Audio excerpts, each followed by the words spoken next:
អ្នកមិនអាចសាងសង់អនាគតថ្មីនៅលើបញ្ហាចាស់ដែលកំពុងតែមានស្នាមរបួសបាននោះទេមនុស្សភាគច្រើនមានផែនការសម្រាប់ឆ្នាំថ្មីគោលដៅថ្មីៗទស្សនៈថ្មីៗប៉ុន្តែពួកគេកំពុងធ្វើវានៅខណៈពេលដែលមានទុក្ខកង្វល់ចាស់ៗនិងអារម្មណ៍ខកចិត្តចាស់ៗនៅពេញក្នុងទ្រូងវាដូចជាការដែលលាបថ្នាំថ្មីនៅលើជញ្ជាំងដែលប្រេះអញ្ចឹងមើលទៅថ្មីប៉ុន្តែវានៅតែប្រេះដដែលមុនពេលដែលអ្នកចាប់ផ្ដើមឆ្នាំ2026អ្នកគួរសួរសំណួរថាតើអ្នកមានរបួសផ្លូវចិត្តដែលមាននៅក្នុងឆ្នាំ2025ដែលត្រូវព្យាបាលដែរឬអត់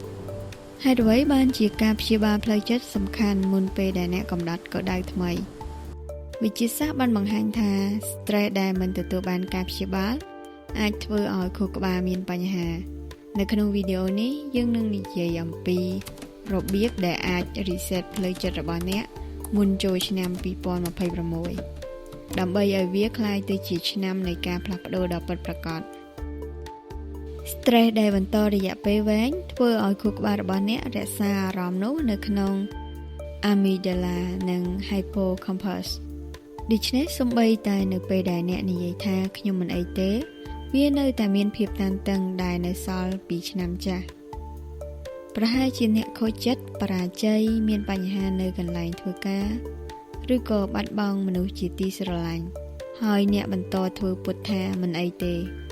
អារម្មណ៍ទាំងនោះមិនបានបាត់ទៅណាទេវានៅតែប៉ះពាល់ដល់ទម្លាប់ការគេងនិងផ្លូវចិត្តរបស់អ្នកដោយស្ងៀមស្ងាត់ stress រយៈពេលវែងបង្កើន cortisol ដែលធ្វើឲ្យប៉ះពាល់ដល់ការផ្ដោតអារម្មណ៍វាជាផ្នែកសំខាន់នៅក្នុងការរីកចម្រើនរបស់អ្នកប្រសិនបើអ្នកឆ្ងល់ថាហេតុអ្វីបានជាខ្ញុំនៅជាប់គាំងនៅកន្លែងដដែលមិនទៅមុខសោះការពិតវាអាចនឹងជារឿងសាមញ្ញគឺអ្នកនៅតែមានរបួសនៅក្នុងចិត្តដែលមិនទាន់បានព្យាបាលការព្យាបាលមិនមែនជាការបំភ្លេចអតីតកាលនោះទេវាគឺជាការបង្រៀនខួរក្បាលឲ្យដឹងថាអ្នកមានសុវត្ថិភាពវិញ Dr. Gabor Mate ដែលជាអ្នកជំនាញ Trauma បាននិយាយថាអតីតកាលនឹងបន្តគ្រប់គ្រងជីវិតអ្នកហើយអ្នកនឹងគិតថាវាជារឿងធម្មតារហូតដល់អ្នកដាស់អារម្មណ៍ដែលស្ពឹកនៃការឈឺចាប់នោះឲ្យដឹងខ្លួនវិញការព្យាបាលអាចធ្វើឲ្យអ្នកឃើញអារម្មណ៍ស្ពឹកនឹងការឈឺចាប់នៅក្នុងចិត្តអ្នកវិញវាអាចផ្ដល់ឲ្យអ្នកនៅអំណាចនៅក្នុងការសម្រេចចិត្តឡើងវិញស្នាមរបួសនោះនឹងបង្ហាញខ្លួននៅក្នុងជីវិតប្រចាំថ្ងៃរបស់អ្នកប្រសិនបើឆ្នាំ2025របស់អ្នកមិនទាន់បានព្យាបាលហើយអារម្មណ៍ទាំងនោះមានដូចជាអ្នកតែងតែគិតពីអតីតកាលដែលកន្លងផុត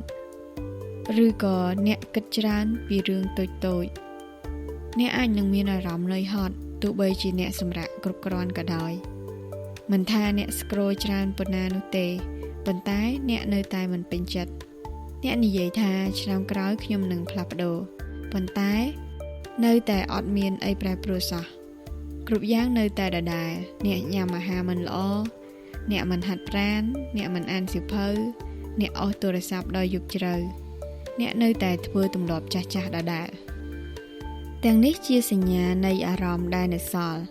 ថាមពលដែលនៅសល់ពីបទពិសោធន៍ដែលមិនទាន់បានដោះស្រាយវាជាសញ្ញាថាប្រព័ន្ធប្រសាទរបស់អ្នកកំពុងនិយាយថាខ្ញុំរស់នៅក្នុងឆ្នាំមុននៅឡើយតែយើងត្រូវធ្វើដូចម្តេចដើម្បីព្យាបាលអារម្មណ៍នោះជំហានទី1ត្រួតពិនិត្យមិនមែនប្រតិកម្មចំណាយពេល20នាទីដើម្បីសរសេរកំហុសរបស់អ្នកដែលបានធ្វើនៅក្នុងឆ្នាំ2025ហើយសួរខ្លួនឯងថាតើវាបានបង្រៀនអ្វីខ្លះដល់អ្នកជំហានទី2អត់ទោសឲ្យខ្លួនឯងសម្រាប់ភាពជាមនុស្ស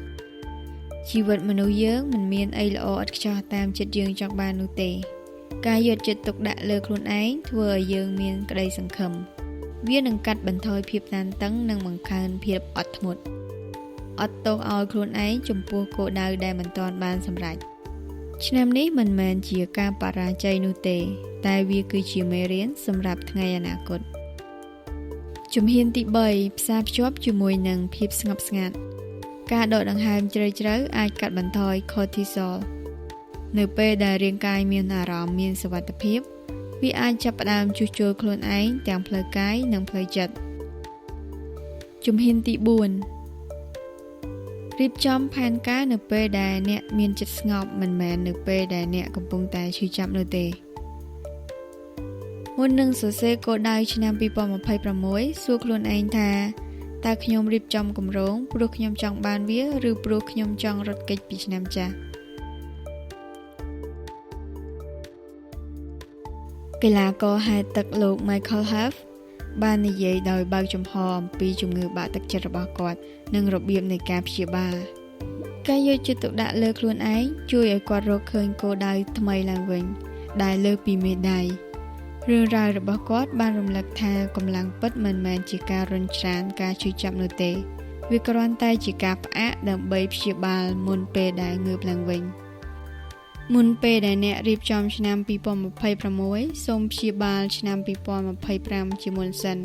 ព្រោះការព្យាបាលមិនមែនជាការពន្យាពេលអនាគតនោះទេតែវាគឺជាធម៌ពលសម្រាប់ការត្រៀមខ្លួនអត់ទោសចំពោះអ្វីដែលធ្វើឲ្យខ្លួនឯងប្រេះស្រាំរៀនពីអ្វីដែលសាកល្បងសមត្ថភាពរបស់អ្នកនិងបង្កើតកន្លែងសម្រាប់ version ថ្មីរបស់អ្នកដែលឆ្នាំ2026ត្រូវការដូច្នេះមុននឹងអ្នកបើកសៀវភៅរៀបចំផែនការថ្មីឬសរសេរគោលដៅថ្មីសូមដកដង្ហើមជ្រៅៗហើយសួរខ្លួនឯងថាផ្នែកណាមួយរបស់ខ្ញុំនៅត្រូវការព្យាបាលពិតប្រាកដណាស់អ្នកមិនអាចរៀបចំឆ្នាំថ្មីបានល្អនោះទេប្រសិនបើអ្នកនៅតែរស់នៅក្នុងការឈឺចាប់ពីឆ្នាំចាស់